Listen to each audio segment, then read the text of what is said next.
et Sarah Martin, l'Espagnole de la formation Movistar.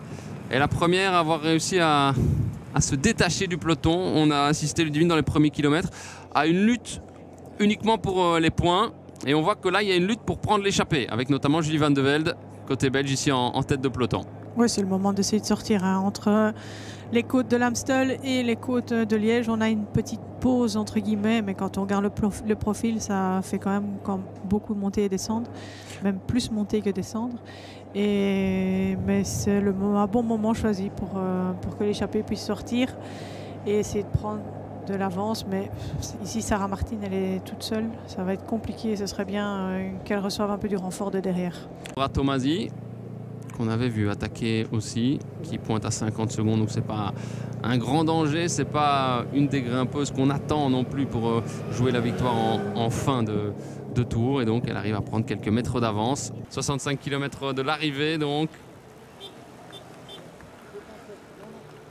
Et Tomasi qui plafonne toujours avec c'est même moins de 10 secondes d'avance sur le peloton.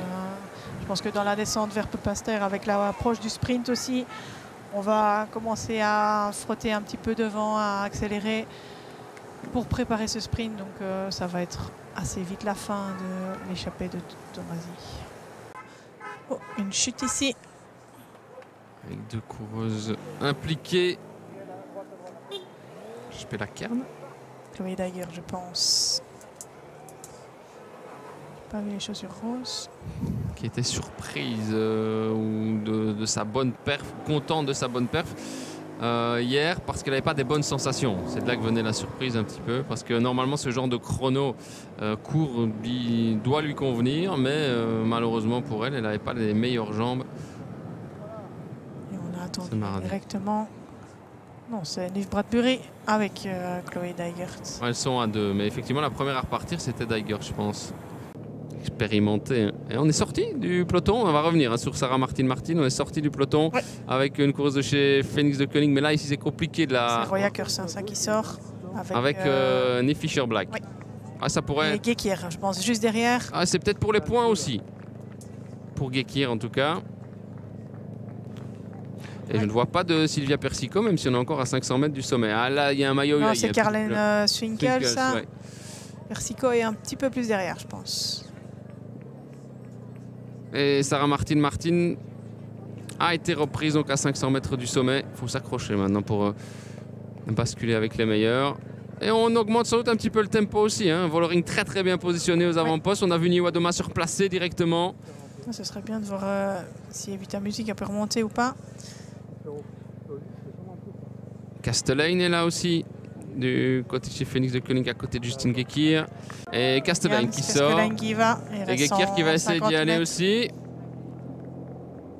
Gekir qui est costaud, parce que Castellane, c'est pas n'importe qui. Mais est-ce que ça va être suffisant pour prendre les points? On aura au moins 2 de plus. Voilà. Peut-être 3. Non. Ouais, je pense que c'est tout juste Castellane. 3 points, elle en avait pris 2 tout à l'heure, ça lui en fait 5. Castellane. Ça fait un gros effort là. Et elle y va cette fois-ci, Justine Gekir, avec Castellane qui avait trop juste. Costaud, Gekir. Et ça va faire 3 points, plus 3, 6. Bien joué, mais c'est pas encore gagné. Pour aujourd'hui en tout cas. Non, mais elle prend une bonne option pour la suite de la semaine. Et par rapport à Castellane, en tout cas, elle est un petit cran au-dessus. Continue en plus. Elle a intérêt à essayer d'anticiper. C'est bien essayé, c'est bien vu. Castellane avait fait pareil lors de la côte avant la Redoute, donc c'était sur Monteux.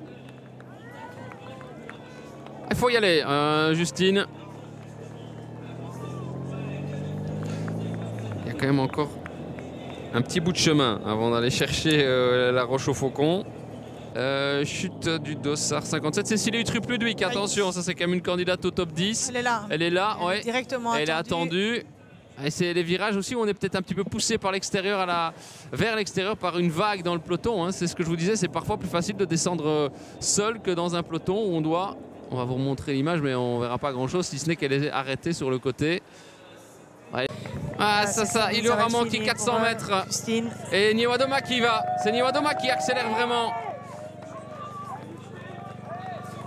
Oh, attention. Niwadoma d'un côté. Vollering de l'autre. Ryan Marcus est plus pour des longs cols. Hein. Ici, c'est un peu court, c'est un peu trop explosif pour elle. Regardez, mais ce serait Pieterse. dommage de perdre du temps aujourd'hui. La boost aussi est décramponnée. Ils sont plus 4 de toute façon. Ouais, il n'y a plus que Roy Akers, Pieterse, Niewiadoma et Vollering. Elise, il y va. Ça, c'est bien vu. Et bien vu, ça. S'il n'y a pas de réaction directe de Vollering, attention. Et Pieterse, si elle peut, elle doit rester là et peut-être contrer dès que ça rentre. Hein. Même si on est encore à... Ça va être trop juste. Là, Pieterse, elle est dans une position idéale. Hein. Parce que et elle continue. Vient de faire l'effort. Elle continue, Niewiadoma. Même si on est revenu dans la roue, Vollering a l'air... On pense au général aussi, hein, je pense. Puisqu'on n'a pas l'étape, on fait le maximum pour le général.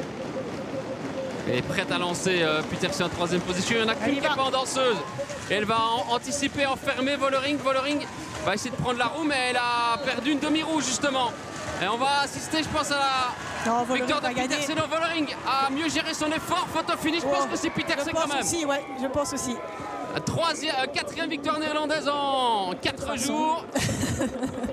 Mais je pense que c'est Pieterse qui s'est imposé. Ça serait la première grande victoire de sa carrière sur la route. La première victoire tout court, hein, en réglant au sprint et Vollering. Et Niewiadoma, c'est joli hein, sur le tableau.